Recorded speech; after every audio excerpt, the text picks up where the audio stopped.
Bem-vindo ao quinto módulo do curso de Sistema de Comando de Incidentes, o SCI. Nesse curso,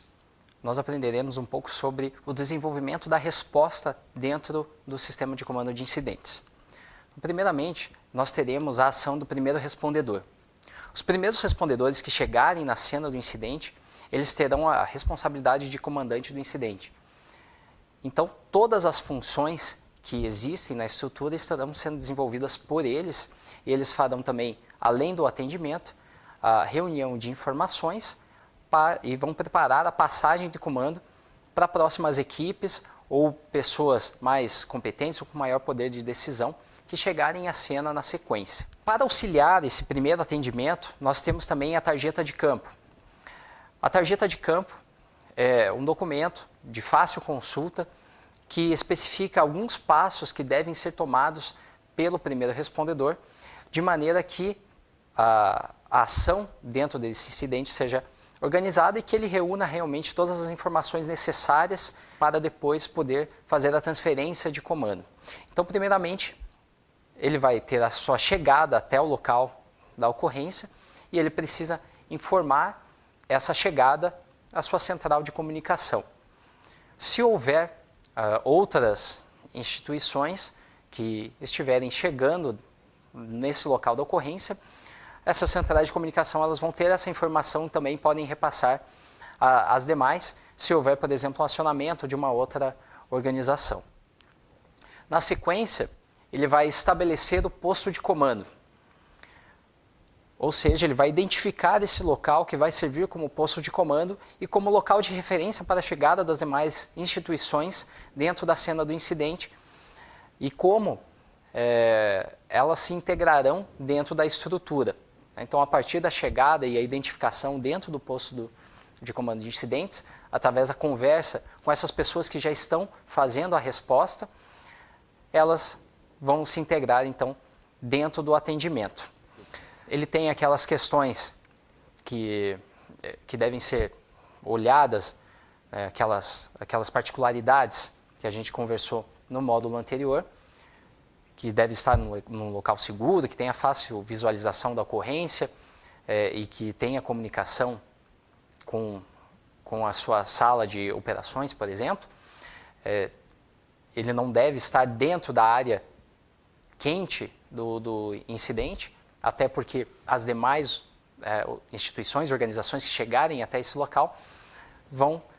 até ele para daí se integrar ao atendimento em si. Então, essas particularidades também têm que ser vislumbradas. A terceira situação, que vai ser desempenhada, né, pela equipe dos primeiros respondedores, vai ser a avaliação da situação. Então, eles vão ver todas as peculiaridades da ocorrência, então, questões climáticas, o que aconteceu em si, se há vítimas ou não há vítimas, como é possível a evolução daquele evento e assim por diante. Então, todos esses passos vão ser seguidos pela equipe do primeiro respondedor para verificar como será a ocorrência, né, como será a melhor forma de dar o atendimento a essa ocorrência, que entra também nos próximos passos. Né. O passo seguinte, né, depois ele ter avaliado essa situação, ele vai estabelecer o perímetro de segurança, ou seja, ele vai dividir a área em que as equipes de resposta podem entrar e a área que as demais pessoas devem parar, até o limite até onde as outras pessoas podem se aproximar do marco zero, né, ou do ponto focal do acidente ou do incidente. Ele também vai fazer a avaliação dessa situação e estabelecer, né, como ação seguinte, né, depois do estabelecimento do perímetro, o estabelecimento dos objetivos. Então, ele vai definir quais são esses objetivos para dar o atendimento à ocorrência com base nas informações que ele obteve avaliando a situação. Logicamente que, como qualquer planejamento, esses objetivos eles têm que ser flexíveis, né? Eles não devem ficar muito fixos de acordo com as informações que foram forem sendo checadas a partir do atendimento em si, elas podem ser adaptadas. A próxima atividade, a próxima ação que eles vão desempenhar vai ser o estabelecimento de estratégias. Então, como aqueles objetivos vão ser desempenhados, né? Como se chegará àqueles objetivos, quais são as ações necessárias para que esses objetivos sejam cumpridos. Vai ser, então, verificado qual a necessidade de possíveis recursos ou instalações, né? Então, dependendo da magnitude do incidente, vai se verificar, por exemplo, a necessidade de estabelecimento de uma área de espera ou de uma área de concentração de vítima, ou se ele for maior, quem sabe, de uma base ou helipontos e assim por diante. Então, de acordo com essa necessidade que for vislumbrada, já no primeiro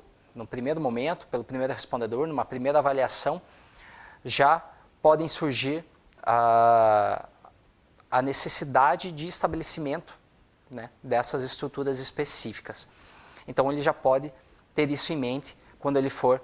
fazer alguma solicitação ou passar essas informações à frente para uma próxima pessoa que assuma o comando da ocorrência.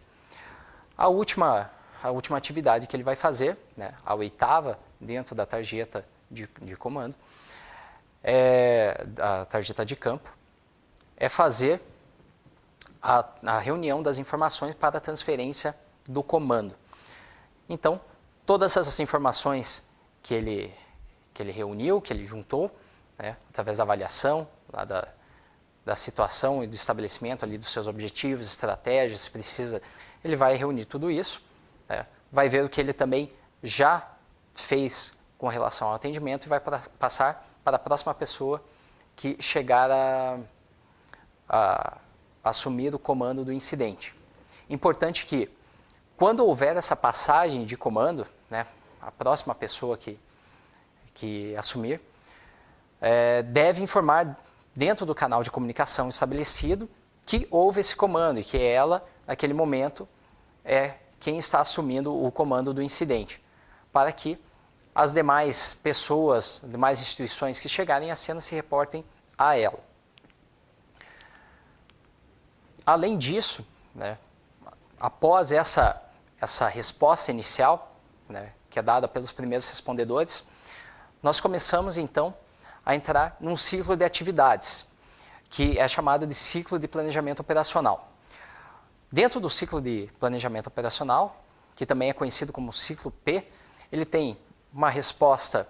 inicial e a partir daí, a partir da passagem de comando e com o estabelecimento de uma estrutura mesmo do SCI, com maior corpo, né, nós teremos a reunião do comando do incidente, avaliando toda aquela situação, teremos uma reunião tática que estabelecerá estratégias, objetivos para que são possíveis para o atendimento àquela ocorrência, uma reunião de planejamento que vai vislumbrar se essas estratégias táticas estão coerentes com os objetivos que foram discutidos lá na reunião de comando, e a partir daí se implementa, né, se redige e implementa um plano de ação do incidente, com base nos formulários que já foram apresentados anteriormente, e esses formulários são todos congregados, né, como um guia para as equipes de resposta. A partir do estabelecimento desse plano de ação do incidente, haverá um briefing com as equipes de resposta pelo chefe da seção de operações, né? Ou seja, ele vai passar todos aqueles objetivos de quais ações e estratégias vão ser implementadas, e a seguir as equipes de resposta em si vão executar aquelas ações e vai ser feita uma avaliação ao final desse período operacional dos resultados que foram obtidos com a realização dessas ações, dessas estratégias que foram implementadas dentro desse ciclo. Então, com essa reavaliação, volta-se à reunião de comando, os objetivos são renovados, as estratégias são renovadas, né, vai ser elaborado um novo plano de ação do incidente e o ciclo recomeça. Então, esse ciclo de planejamento operacional, ele é realizado, né, de maneira consecutiva a cada final de período operacional. É importante também salientar que essas informações vão subsidiar divulgação depois, posteriormente, para uma mídia, né, e para a população. Então, essas informações que vão sendo reunidas dentro dessas reuniões vão possibilitar a preparação de releases, né, e de saída de informações que possam subsidiar a informação da população e da sociedade como um todo. Então, com base nessa estrutura de atendimento, nós temos uma resposta inicial e um ciclo de planejamento, nós podemos pensar, enfim, no atendimento à ocorrência em si, em que algumas equipes vão ser chamadas para o atendimento a uma ocorrência, elas vão chegar a se estabelecer, vão dar esse primeiro feedback sobre o que aconteceu em si, vão dar o primeiro atendimento às vítimas que ali se encontram. Por exemplo, se for uma grande quantidade de vítimas, se uma colisão com transporte coletivo, por exemplo, que terá vítimas de toda a sorte, nós teremos várias instituições que estarão se integrando ali para fazer o atendimento a essa situação. Com isso, algumas equipes vão chegar antes, algumas vão chegar depois, e com certeza, vendo-se a situação e que ela tenha uma gravidade expressiva, vão ser acionados recursos maiores, né, que possam apoiar, por exemplo, aeronaves que possam fazer o transporte dessas vítimas que serão atendidas aos hospitais. Então, a partir daí, vão sendo, né, dessa primeira chegada, vai se estabelecendo já o sistema de comando de incidentes, se estabelecendo o posto de comando, colocando o perímetro no local, se avaliando a necessidade de instalar outras estruturas, como, por exemplo, nesse caso, seria necessário uma área de espera ou uma área de concentração de vítimas. As demais viaturas, né, para atendimento pré-hospitalar chegariam até o local, viaturas de salvamento, talvez fossem necessárias, e elas todas iriam se integrando a partir da área de espera dentro dessa ocorrência. Haveria, então, um comando unificado com as instituições que estariam fazendo o atendimento ao local, e essas instituições, se elas virem que essa emergência vai perdurar por muito mais tempo,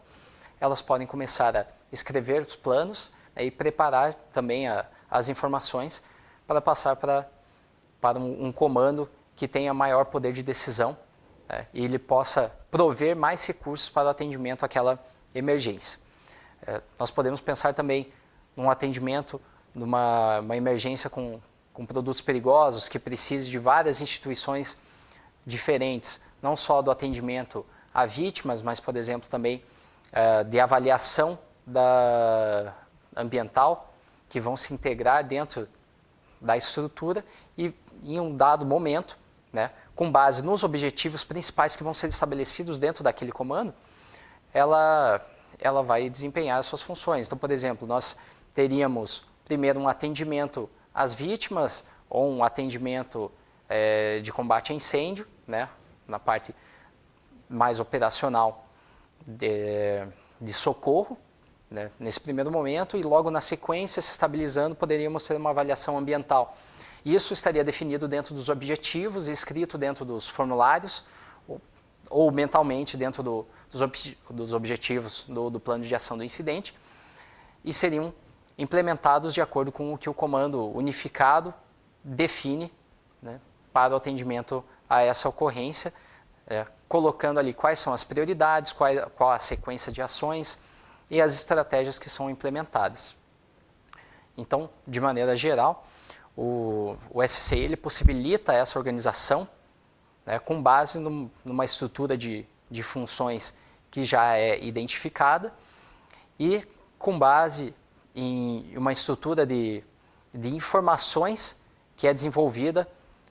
a partir desse ciclo de planejamento operacional, que possibilita uma efetividade grande das ações, né, com base nessa reavaliação constante do que está sendo desenvolvido. Ou seja, o SCI é uma ferramenta muito importante e muito útil para o atendimento a todas essas emergências e desastres que ocorrem dentro do nosso estado.